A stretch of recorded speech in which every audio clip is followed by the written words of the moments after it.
पुरानी पेंशन बहाली की बात की जाए, रोजगार की बात कर ली जाए, जो खाने के पैकेट दिए जा रहे हैं, खाते में जो पैसे आ रहे हैं, सड़कों का जिक्र हो गया। लेकिन क्या ये चुनाव इन मुद्दों पर वाकई में लड़ा जा रहा है या ये चुनाव पर्सनैलिटी आधारित हो गया? एक तरफ आपको अखिलेश यादव नजर आते हैं, दूसरी तरफ आपको योगी आदित्यनाथ नजर आते हैं।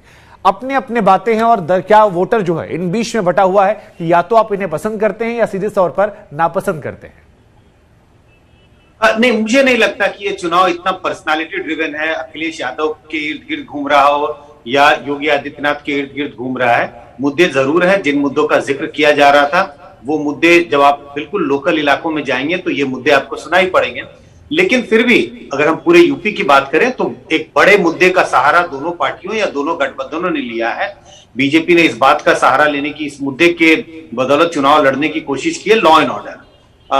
लॉ एंड ऑर्डर के साथ साथ आतंकवाद का मामला, तो लॉ एंड ऑर्डर का मुद्दा एक बीजेपी ने बड़े मुद्दे के रूप में भुनाने की कोशिश की है या वोटरों को मोबिलाइज करने की कोशिश की है इस मुद्दे पर। और जहां तक समाजवादी पार्टी का सवाल है तो समाजवादी पार्टी ने बेरोजगारी का मुद्दा, महंगाई का मुद्दा, कोरोना का मुद्दा, हालांकि कोरोना का मुद्दा, ये सब चीजें थोड़ी सी दबी हुई दिखाई पड़ती है।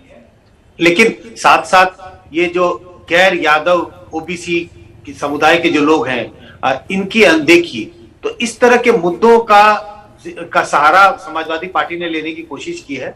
लेकिन आप ग्राउंड पे जाएंगे तो अलग अलग इलाकों में कुछ मुद्दों का अलग अलग तरह के मुद्दे आपको दिखाई पड़ेंगे। नहीं, मुद्दा तो सर लोगों ने यूक्रेन में नहीं छोड़ा। सोशल मीडिया जब हम नजर डालते हैं तो लोगों ने, हमने यहां तक देखा कि देखिए यूक्रेन ने हमसे कहा, मदद मांगी कि आप हस्तक्षेप करें, मजबूत नेता। तो ऐसे भी एक परसेप्शन बनाने की कोशिश की गई है अलग अलग पार्टियों के आईटी सेल की तरफ से।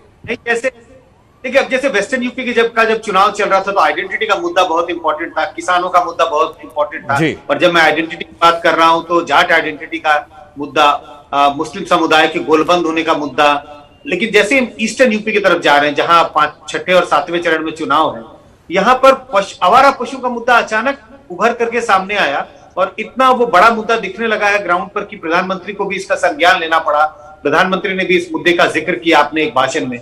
तो मुद्दे अलग अलग केसेस में अलग अलग बदलते रहे हैं और जब आप ग्राउंड पे जाएंगे तो ये छोटे छोटे जो लोकल मुद्दे हैं वो जरूर उसकी गूंज सुनाई पड़ेगी। लोकल कैंडिडेट्स उन मुद्दों का सहारा लेते हैं, बड़े नेता उन मुद्दों का सहारा ना लेकर एक बड़े नैरेटिव गढ़ने की कोशिश करते हैं जिसके सहारे पूरे एक राज्य में एक लहर पैदा की जा सके अपने पार्टी के पक्ष में। नहीं, हालांकि आवारा पशुओं का मसला सर पिछले 1 साल से तो लगातार लोग उठा रहे थे, क्योंकि मैं खुद अपने ग्रामीण इलाकों में जब गया था तो लोगों ने कहा ये खबरें चलती नहीं है। अब ये अलग बात है कि बड़े नेताओं के कानों तक देर तक ये बात पहुंची तक चुनाव आ गया, या चुनाव आने की वजह से उन्हें लगा मसला बढ़ गया इसलिए वो बोल रहे हैं। लेकिन अशोक उपाध्याय सर भी हमारे साथ हैं। अशोक सर, ये चुनाव अब अपने आखिरी चरणों की तरफ जा रहा है, 6ठा चरण आ रहा है, 57 सीटों पर मतदान होने वाले हैं। योगी आदित्यनाथ नजर आते हैं हमें, स्वामी प्रसाद मौर्य नजर आते हैं हमें, और भी कई बड़ी पर्सनैलिटीज नजर आती हैं। कितना इंपॉर्टेंट हो जाता है सर ये कि जब मुख्यमंत्री खुद पहली बार चुनाव लड़ रहे हैं, गोरखपुर से चुनाव लड़ रहे हैं, अयोध्या की जगह पूर्वांचल से लड़ रहे हैं, उनका भी न सिर्फ सीट पर बल्कि आसपास के इलाकों पर इंपैक्ट, उनके लिए भी एक बड़ी परीक्षा। इस चरण में जो भी कुछ है वो इंटायर स्टेक पे योगी आदित्यनाथ का है। और एक बात मैं नहीं बोलूँ और आपको अपना बता दूं कि योगी आदित्यनाथ कोई यहाँ पे वो उसका पहली बार नहीं लड़ रहे हैं। योगी आदित्यनाथ यानी मतलब पिछले 20 साल से जो है ना यहाँ पे नहीं, विधानसभा चुनावों की बात कर रहा हूँ सर मैं। वो सांसद रहे हैं, वो अच्छी बात है। पहली बार विधानसभा का चुनाव लड़ रहे हैं और यानी मतलब पिछले 8-10 साल से वो एक स्टार प्रचारक के रूप में वो ऑल ओवर इंडिया यानी बच्चे इलेक्शन कैंपेन करते रहे हैं जी।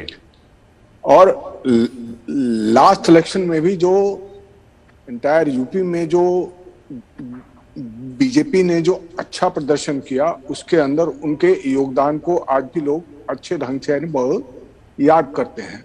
अगर आपको याद होगा तो वेस्टर्न यूपी में उस समय भी बीजेपी की स्थिति अच्छी नहीं थी जी। लेकिन योगी आदित्यनाथ ने जो जिस तरीके से वहां जाकर के यानी वो इलेक्शन कैंपेन किया था उसका पूरी पार्टी को लाभ मिला।